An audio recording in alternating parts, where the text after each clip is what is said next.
Now, I don't hide the fact that I do love to pressure cook because you get those beautiful slow cook results done fast. And the latest cook for me has this innovative touchscreen. So it has over 500 recipes inbuilt. It also has the classic manual mode and many more functions. I want to show you a really delicious slow cook dish. It's old school Italian Sunday gravy. So the whole idea of Italian Sunday gravy is to cook lots of varieties of meat in a rich red sauce, kind of like a bolognese, but serve it in 2 courses. So that beautiful red sauce that we're going to get at the end, that's the first course with the pasta. It'll have all the gorgeous flavours of the sausages, pork and the mince. And the second course is all the slow cooked meat, and you serve that with a salad. It's so delicious. And traditionally, this takes hours and hours to cook, but not anymore. When I pressure cook this, it's only going to take 30 minutes and we're going to get those beautiful, rich flavours. Okay, in with the sausages, and I don't even chop them up. You can just leave them in its link. And there's a lot of space in here, so I'm also going to add my ribs. Now, these are pork ribs, and there's so much flavour in them. You know, they're on the bone, and these cook so well in the pressure cooker. So I've just cut them into 3 pieces so that they can fit into the bowl. And we'll add them also. And we want to cook this off until we've just got some nice colour on the sausages and ribs. We don't want to cook them, we just want to get a deep colour on them.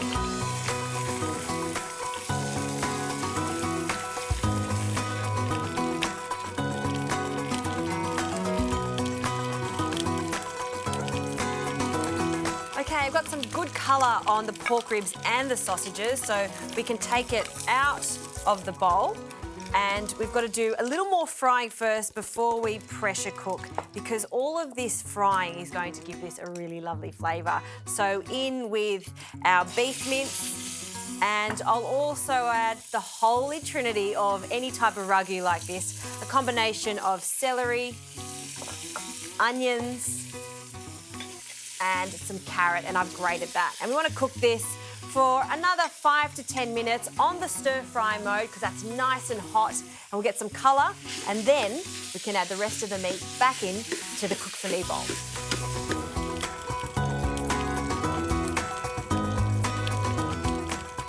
Okay, I've got some good colour on the mince and the vegetables, so I'll now add my garlic. I always like to leave my garlic to the end, just so it doesn't burn. I'll add 2 bay leaves, and I love the flavour of fennel seeds, so just a small amount of fennel seeds. And to give us a really rich sauce, some tomato paste, about a tablespoon or so. And we'll just let that cook off for a moment, mix it all in. I haven't seasoned this yet, so a pinch of salt. And some white wine, just a dry white wine for this. And that'll start to rapidly boil, so it'll cook off the alcohol. And now back in with our meat. So I'll add the ribs and our sausages. And they are all attached at the moment, but don't worry, as they cook in the pressure cooker, they will fall apart slightly and detach. And we need some tomato in here. So crushed tomatoes, we'll add 2 cans of crushed tomatoes.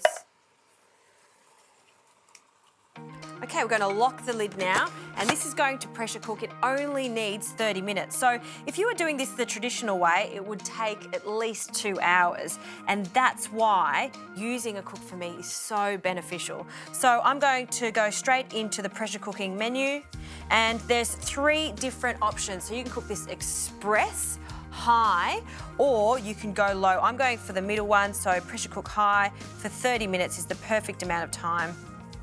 And I'll press start, and then away it goes. So 30 minutes, that gives me enough time to prepare a delicious salad to go with the meat. And when it's just cooked, I'll cook some rigatoni to go with it.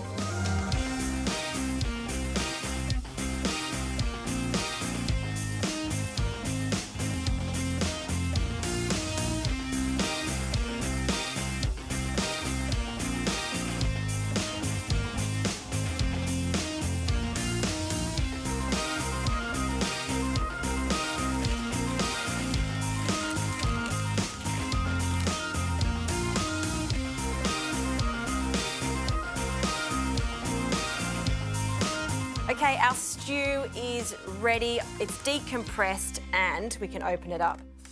Oh, that smells so good.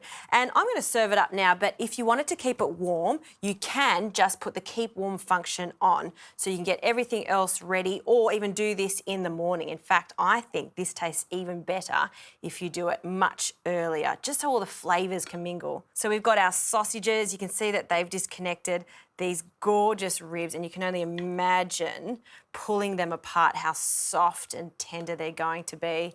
And here's another one. And this is where you can see that there's 2 courses. So this would be the second course, and I have prepared a beautiful salad to go with it. I like to use bitter leaves like radicchio, also some parsley, just really fresh flavours, just to cut through the richness of all this gorgeous meat. So we'll pop that down, and you can add a little drizzle of oil to that. And this lovely sauce, we'll just take it out. And I like to place my rigatoni straight in to the cook for me bowl and just allow some of that water to go in there. By doing that, we're just really creating a beautiful, silky, smooth sauce. In with the pasta, and I love to use rigatoni because the large hole is just going to soak up all the lovely juices in that ragu. Give that a fold through. And this is one of those dishes that doesn't serve 4 people. This is at least 8 people. That's what's so good about this large capacity bowl.